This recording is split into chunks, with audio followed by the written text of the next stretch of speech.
Sa patuloy na pag-ulan at epekto ng habagat at mga bagyo, maraming pamilyang Pilipino ang nangangailangan ng agarang tulong. Kung kaya, kaugnay niyan patuloy din ang paghahanda at pagtugon ng mga ahensya ng pamahalaan. Kabilang na dito ang Department of Social Welfare and Development o DSWD. At para po sa latest updates sa disaster response ng ahensya, makakapanayan po natin ngayong umaga si DSWD Spokesperson Assistant Secretary Irene Dumlao. Magandang umaga po, Asik Irene. Good morning. Ay, magandang umaga po. Magandang umaga sa lahat ng sumusubaybay ng ganitong programa. Thank you for being with us this morning, Asik Irene. This is Prof. Feed together with Joshua. Asik, ano na po ang latest update ng DSWD sa disaster response ngayong patuloy ang epekto ng habagat at mga bagyo? Well, patuloy pa rin ang isinasagawa ng humanitarian assistance and disaster response ng DSWD sa pakikipag-ugnayan sa iba't ibang mga lokal na pamahalaan.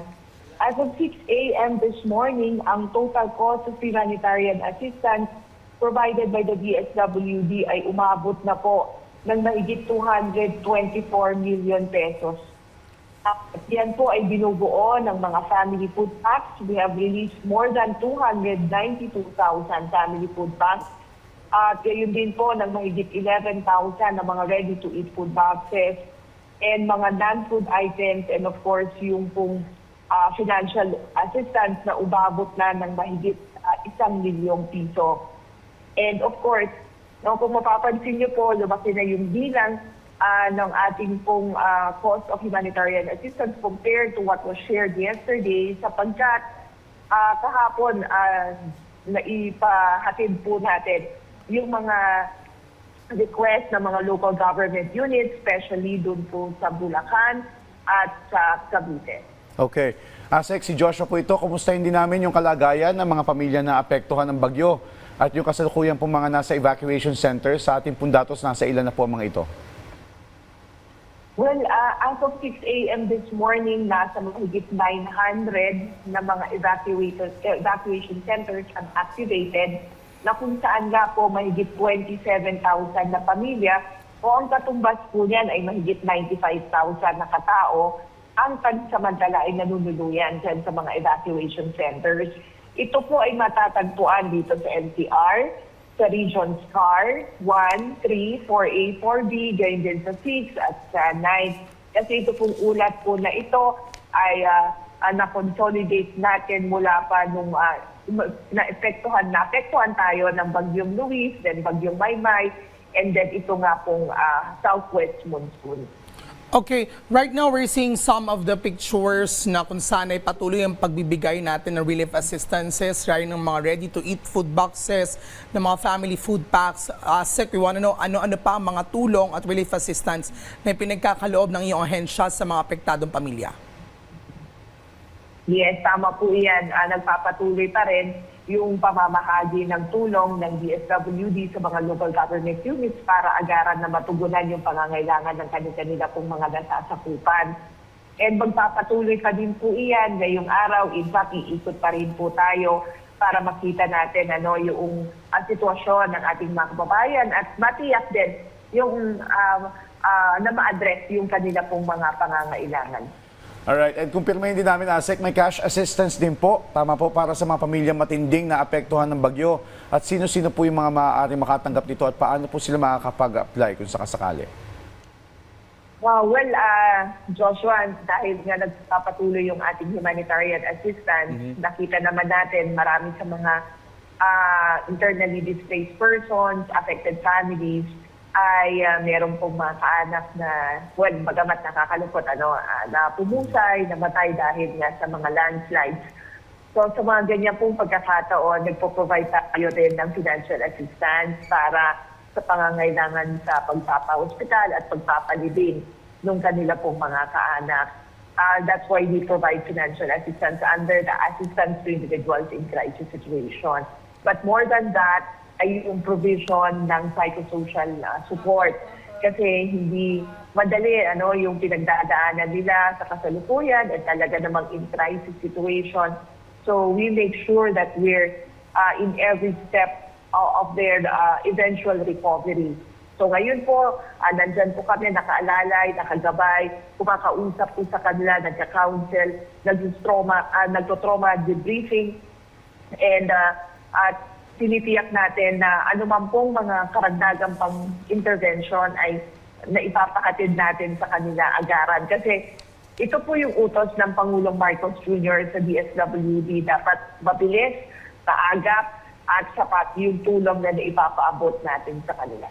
Okay, Asek, as much as some people would consider that this is a challenge para sa inyo sa pag-abot ng mga assistances na binibigay natin sa ating mga kababayan, we understand that on your agency, it is a service, of course, a public service. But we want to know, of course, kamusta? Ano yung mga naging challenges thus far ng iyong ahensya sa pag-abot ng mga ganitong klase mga assistance sa ating mga kababayan? Alam niyo po, ang DSWD kasi hindi lamang po naghahanda kapag may kalamidad na. Tinitiyak po ng DSWD na napaghahandaan natin yung eventualities. Of course, nagagawa natin yan because we recognize that our country sits within the Pacific Ring of Fire. Nasa may typhoon belt tayo. We are prone to various hazards. That's why we make sure that we use scientific data to... Asek? Yes, Asek? Alright, Mukhang medyo nawala naputol. si Asek, pero syempre yun yung consider natin na not really a challenge, but considering also yung vulnerability na ating bansa. But despite of that, the resiliency of the agency is Yes. there, making sure that all the assistance are given to affected families. Yes, at ang maganda nga dito ang ginawa ng DSWD is nakapreposition na talaga. Bago pa man tumama yung mga sakuna, nakahanda na yung mga ayuda, nakahanda na yung food, non-food items para madali maipaabot sa ating mga kababayan. Of course, we will be able to also know kung paano yung coordination ng DSWD sa mga local agencies Yes. natin. Andiyan na kaya ulit si Asek? Asek Irene? Wala pa. Asek, ayan, subukan natin balikan mamaya si Asek. Pero syempre patuloy pa rin ang coordination at yung convergence Yes. ng iba't ibang mga government agencies, making sure that of course, hindi maramdaman ng mga Pilipino despite all the disturbances that are happening here in the country, ay may pamahalaan dyan para sa kanila. Maganda yung nasabi mo kasi yun yung kinumpirma din ni Asik Irene kahapon na maging yung mga wala sa evacuation center. Yung mga, meron kasi tayong mga kababayan na mas piniling manirahan doon sa mga kalapit nilang kaanak Okay. at hindi makipagsabayan sa evacuation center. So, pati yun napapaabutan po ng tulong. Of course, kung sakali man na may mga shortcomings pa, patuloy pa rin tayo patuloy pa rin ang pamahalaan sa pag-fill in ng mga Yes. gaps na yan. No? So, yun. Pabalikan natin mamaya si Assistant Secretary Irene Dumlao ng Department of Social Welfare and Development. Asik, kumpirmahin lang po namin, gaya po na nakumpirmahin nyo na rin o nalinaw nyo na rin kahapon. Tama po, pati po yung mga pamilyang nasa labas ng evacuation center ay napapaabutan din po ng tulong. Tama po? Well, that's correct. Family outside evacuation centers o yung pansamantala na nunuluyan sa pangalan ng kanilang mga kaanak ay nakakatanggap din po ng tulong. Ito, makipag-ugnayan po kayo sa inyo pong mga local social welfare officers para ma-receive po yung tulong na naipapakita ng pamahalaan nasyonal. Mahalaga din po na natutungkay po kayo, nakatalaan po kayo na inyo pong mga pamahalaan so that the distribution of this will be fairly and fit.